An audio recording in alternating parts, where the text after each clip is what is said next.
Lamborghini company के मालिक पहले ट्रैक्टर बनाते थे। उनका सपना था कि मैं फरारी कार खरीदूंगा और जब वह अमीर हो गए तब उन्होंने फरारी कार खरीद ली। लेकिन उनके गाड़ी का क्लच ठीक से काम नहीं कर रहा था, तो वो अपनी कार लेकर सीधे फरारी कार कंपनी के मालिक के पास पहुंच गए और उनसे शिकायत की कि आपकी गाड़ी का क्लच ठीक से काम नहीं कर रहा है।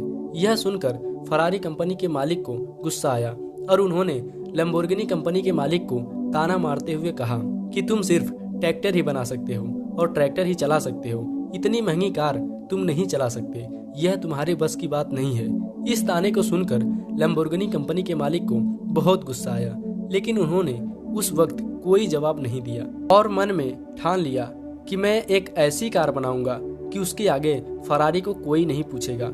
लैम्बोर्गिनी कंपनी के मालिक ने उससे बदला लेने के लिए कोई लड़ाई नहीं की। उन्होंने अपने गुस्से को एनर्जी में बदल दिया और लैम्बोर्गिनी कार बना डाली और आज यह कार हर इंसान की सपनों की कार है। याद रखिए, अपमान का बदला सिर्फ लड़ाई करके नहीं बल्कि सामने वाले व्यक्ति से ज्यादा सफल बनकर भी लिया जा सकता है।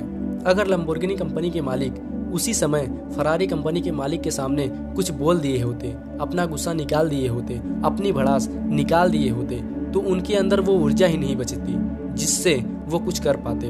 उन्होंने उससे बदला लेने की नहीं सोची बल्कि खुद को बदलने की सोची। उन्होंने बदला लेने के लिए उसे कमजोर नहीं किया बल्कि खुद को मजबूत बनाया और इतना मजबूत बनाया कि सामने वाले की औकात ही छोटी पड़ गई। आप भी याद कीजिए कि आपको किसने क्या ताना मारा है, लोगों ने आपको क्या कहकर मजाक उड़ाया है और उनसे बदला लो।